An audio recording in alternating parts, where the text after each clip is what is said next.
It started on a quiet Tuesday evening in Seattle, the kind of gray, misty night that normally made coming home feel comforting.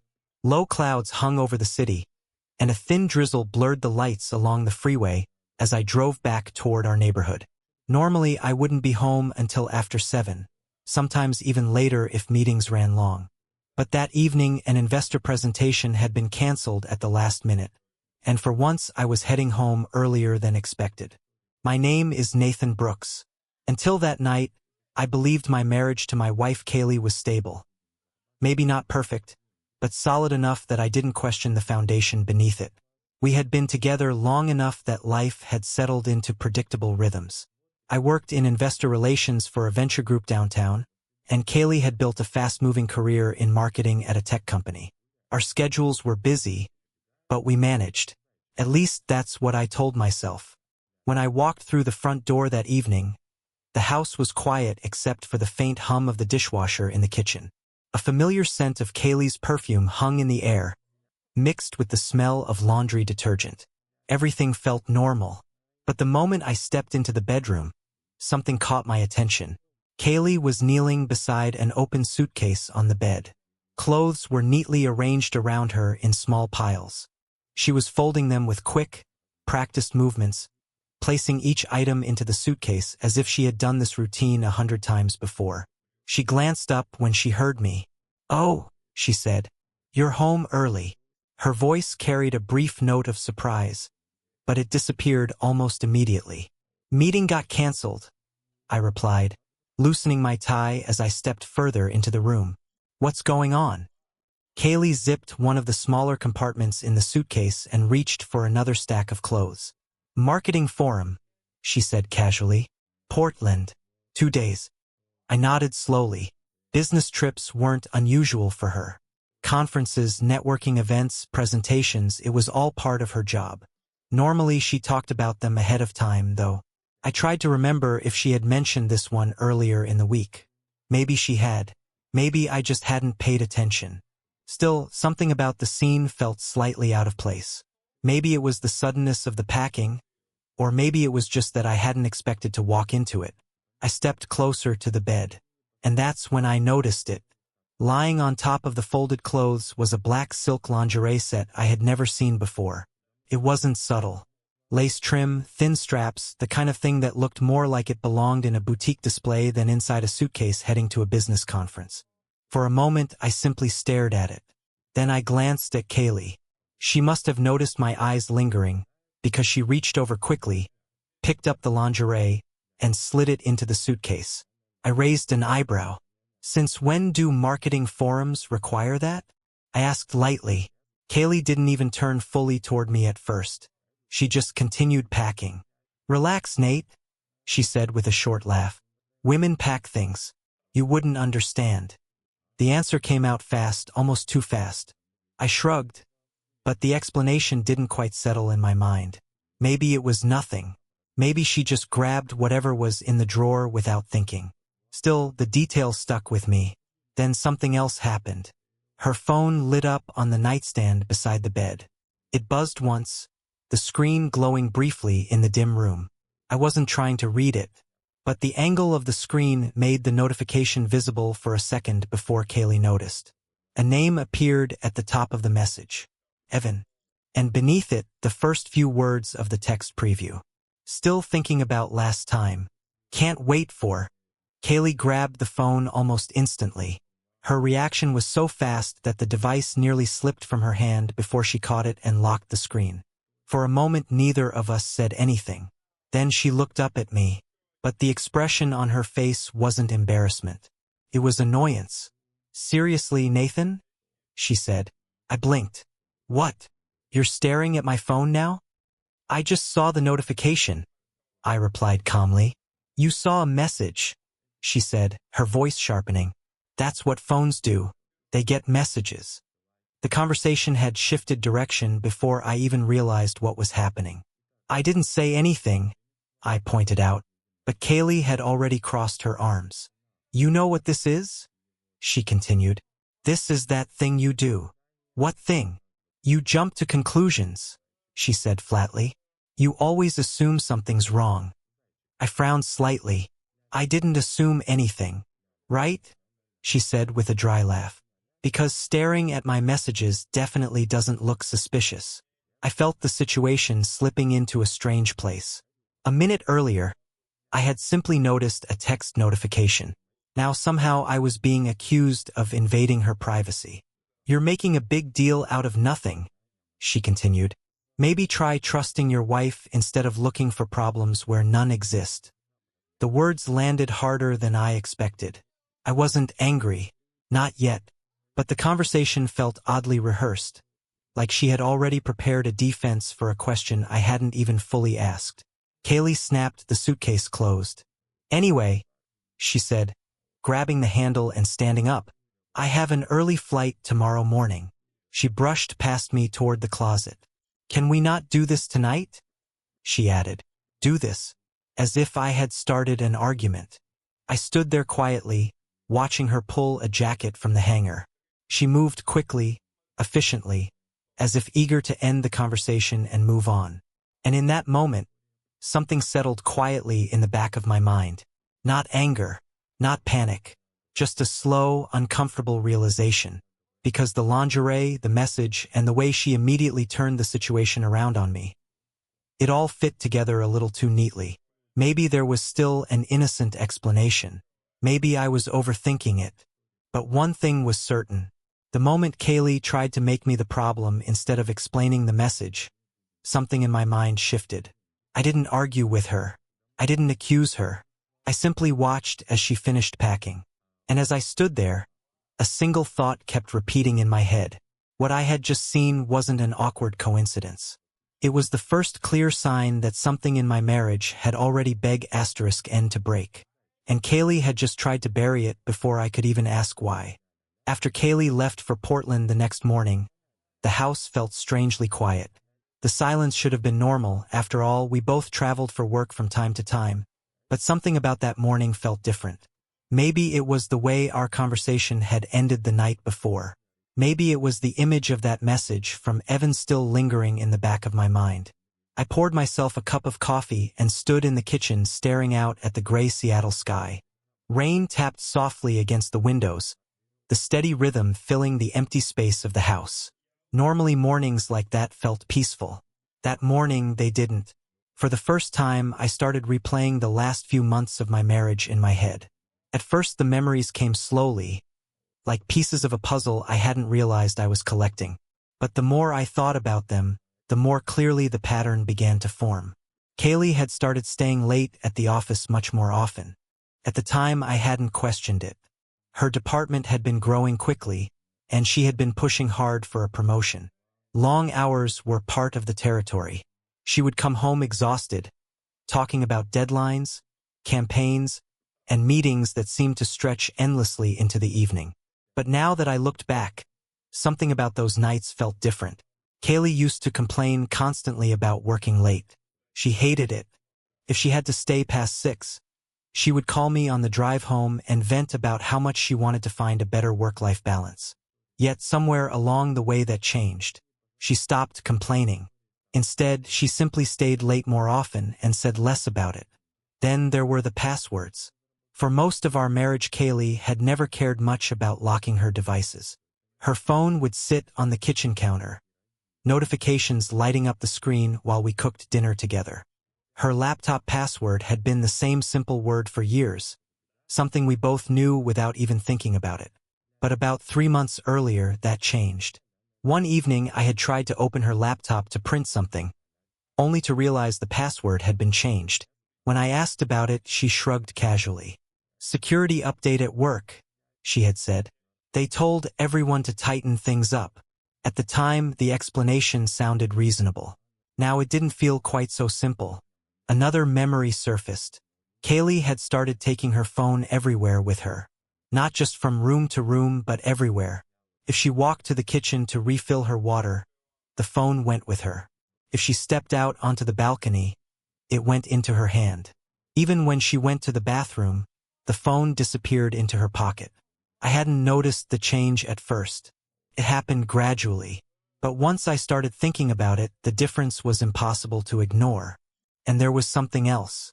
The way she held the phone when she read messages. She had *N tilting the screen slightly away whenever I was nearby. It wasn't obvious enough to look like she was hiding something, but it was just enough that I couldn't accidentally see what was on the display. At the time I told myself it was nothing. Everyone values privacy. But the thought kept resurfacing now. Then there were the business trips. Kaylee had always traveled occasionally for conferences or meetings, but over the last few months those trips had started appearing more frequently. Sometimes they were only overnight visits to nearby cities. Other times they stretched across entire weekends. Every time she described them, the explanations sounded normal. But something about the details had changed. Or rather, the lack of details. Kaylee used to talk endlessly about work events. She would come home from conferences with stories about the people she met, the presentations she attended, and the ridiculous hotel food she had been forced to eat. Now those stories had disappeared. If I asked about a trip, the answers were shorter. Just meetings. Nothing exciting. Same old stuff. The conversations ended quickly. At first I assumed she was simply tired. But now the vagueness felt deliberate. Another memory surfaced as I leaned against the kitchen counter. Kaylee's appearance had started changing too. New dresses had *N appearing in the closet. More elegant, more expensive than the ones she usually wore to work. She bought a new perfume that I had never smelled before. Something stronger and sharper than her usual scent. And then there was the lingerie. The purchase had happened a few weeks earlier. A small boutique bag had been sitting on the dresser one evening when I came home. I remembered asking her jokingly if she had gone on a shopping spree. She had laughed and said it was just a sale. But the set I saw on the bed the night before wasn't one I had ever seen her wear. The more I thought about it, the more those details began connecting together. Late nights, locked devices, frequent trips, new clothes, and the message from Evan. A tight feeling formed in my chest. Still, one part of my mind resisted the conclusion. Marriage has a way of blinding you to the possibility that the person you trust most might be living a different life behind your back. So I tried to be rational. Maybe there was an innocent explanation. Maybe stress had simply changed her habits. But one last memory surfaced that refused to fit that comforting narrative. Over the past month, Kaylee had grown colder at home. Not distant exactly, just different. If I wrapped my arms around her while she was cooking, she would stiffen slightly before relaxing again. When I kissed her goodnight, she sometimes turned away a second earlier than she used to. Small moments, tiny shifts in behavior. Individually they meant nothing, but together they formed a pattern I could no longer ignore. I finished my coffee and set the mug down in the sink. For a long time I stood there staring at the quiet kitchen.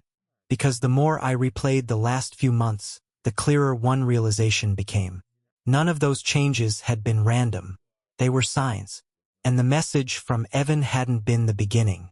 It had simply been the first moment I was forced to notice them.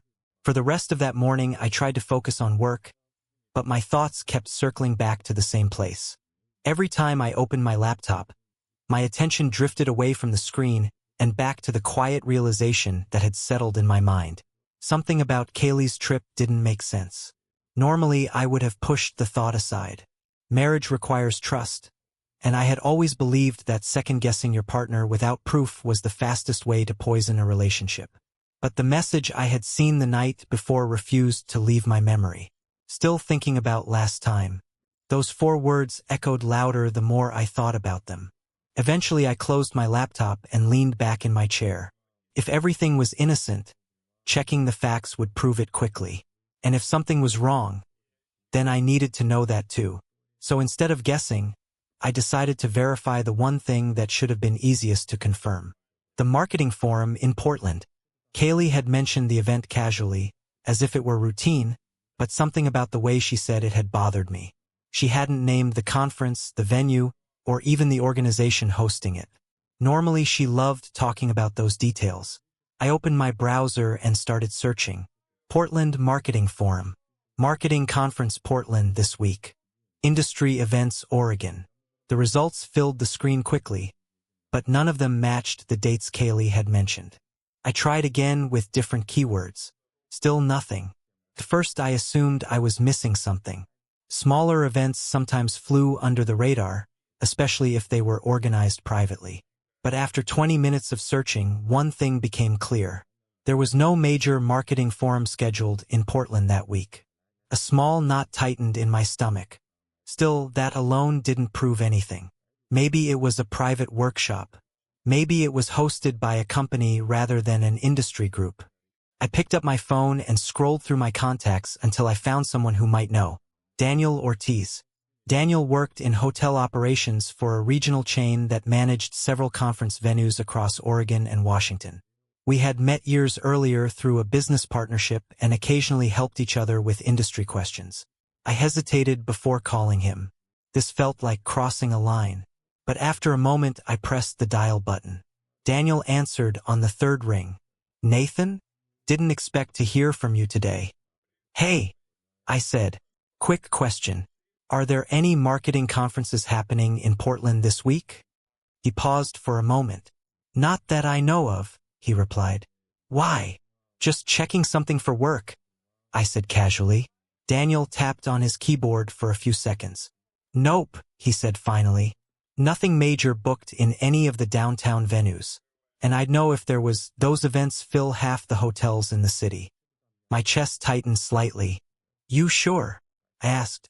Positive, he replied. What kind of event are you looking for? Just curious, I said quickly. Thanks for checking. We ended the call a moment later. I stared at my phone for a long time after the line went silent. If there was no conference, then Kaylee hadn't just been vague. She had lied. Still, one question remained. Where had she actually gone? I wasn't planning to track her down or follow her across the state. But there was one more detail I could verify without leaving my desk. Hotels. Daniel's system could access reservation data across several boutique and business properties along the Oregon coast.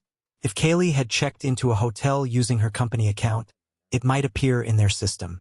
I sent him a short message. Random question.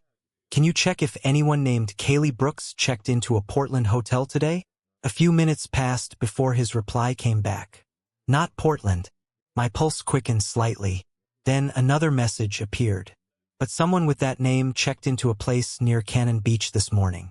I stared at the screen. Cannon Beach wasn't anywhere near downtown Portland. It was nearly 80 miles away along the coast. A quiet tourist town known for ocean views and weekend getaways. Not business conferences. I typed back slowly. Which hotel? Daniel replied almost immediately. A boutique place called Shoreline Terrace. Another message followed seconds later. Interesting coincidence, though. I frowned. What coincidence? There was a brief pause. Then Daniel sent the final message. Another guest checked in about 15 minutes after her. I felt a strange sense of anticipation before the name appeared on the screen. Evan Collins. The same name I had seen on Kaylee's phone. For a long moment, I simply sat there staring at the message. The room around me felt completely still. Because in that moment, the last fragile piece of doubt finally disappeared. The trip to Portland didn't exist. The conference didn't exist.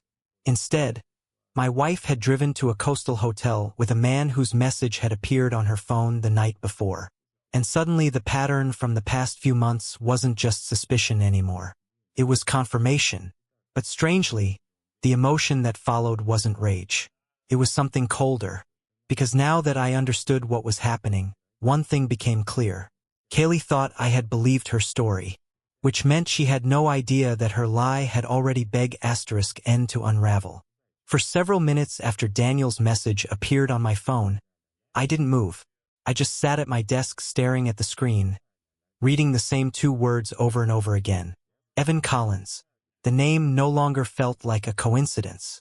Until that moment, some part of my mind had still been trying to protect the version of reality I was used to. Even after seeing the message on Kaylee's phone, even after discovering the conference didn't exist, there had still been a small voice insisting that there might be another explanation. Maybe Evan worked on the same project. Maybe they had separate rooms.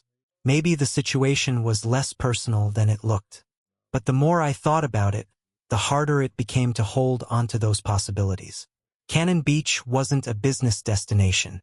It was the kind of place couples visited for quiet weekends. Ocean views, expensive restaurants, long walks along the shore. Not industry panels and networking sessions. I leaned back in my chair and looked out the office window. Rain slid slowly down the glass, distorting the skyline beyond it. Normally, I would have felt anger in a moment like that, maybe even panic. Instead, what I felt was something colder. Clarity. If Kaylee had gone to the coast with Evan, then the lie about Portland was only the surface of a much larger story. And stories leave traces. That thought shifted my mindset completely. Instead of reacting emotionally, I started thinking like someone analyzing a problem. What evidence existed? What facts could be verified? And what parts of the story still remained hidden? The first step was confirming whether Evan Collins was actually the person I thought he was. Kaylee had mentioned an Evan from her department before, though rarely. I remembered hearing the name during a few casual conversations about work, usually in passing. But I had never paid much attention to him. Now I opened the company website for Kaylee's firm. The employee directory loaded after a moment. It didn't take long to find him. Evan Collins, Junior Marketing Manager. His profile photo showed a man in his early 30s, clean-cut, confident, the kind of professional H*T companies used for rising employees. I stared at the screen for a moment. Kaylee was one of the senior managers in that department, which meant Evan reported somewhere beneath her in the company structure. The realization made the situation even more complicated. If they were involved with each other, it wasn't just personal. It crossed professional boundaries as well. I closed the browser window slowly. The more I uncovered, the clearer one thing became. This hadn't started recently. The changes I had noticed over the past few months, the late nights, the secrecy with her phone, the vague work trips, they all pointed toward something that had been developing for a long time. And that meant there was likely far more evidence than what I had already found. But I didn't want guesses. I wanted certainty. Later that afternoon, I received another message from Daniel. "You still curious about that reservation?" I hesitated before replying. "Maybe." "Why?" His response appeared a few seconds later. "Just checked the system again. They booked rooms with consecutive reservations."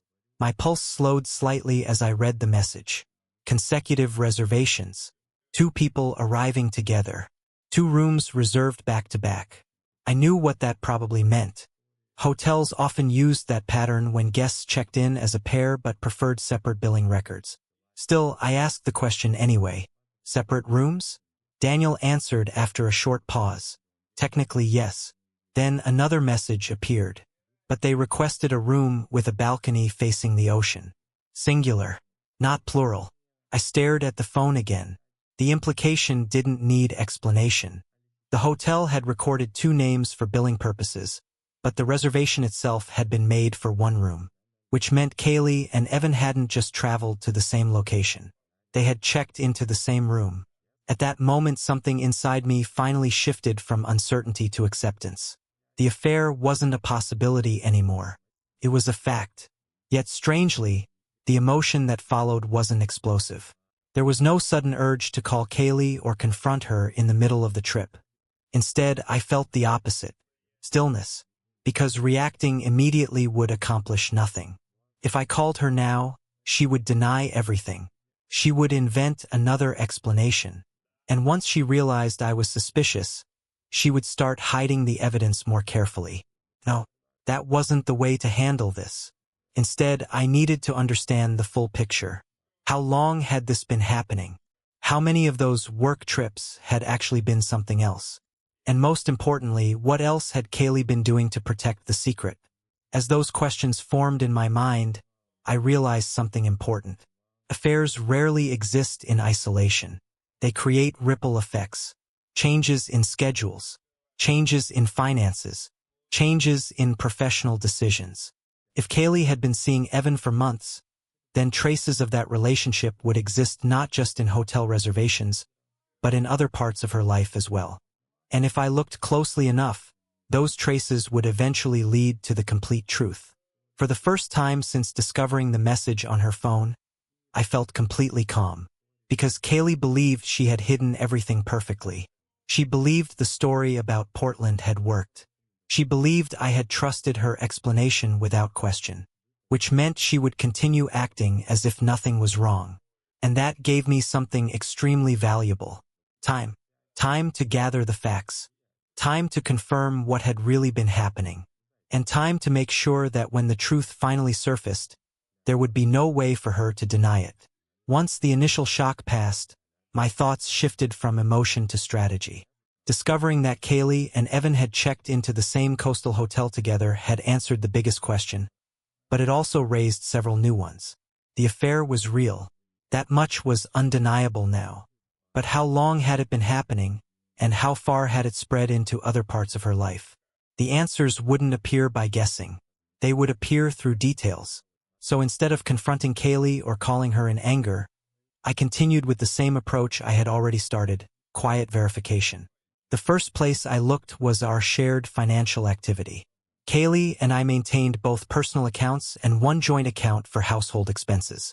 Normally, I rarely paid attention to the details beyond large payments or mortgage transfers. But that afternoon, I logged into the account dashboard and began scrolling back through several months of transactions.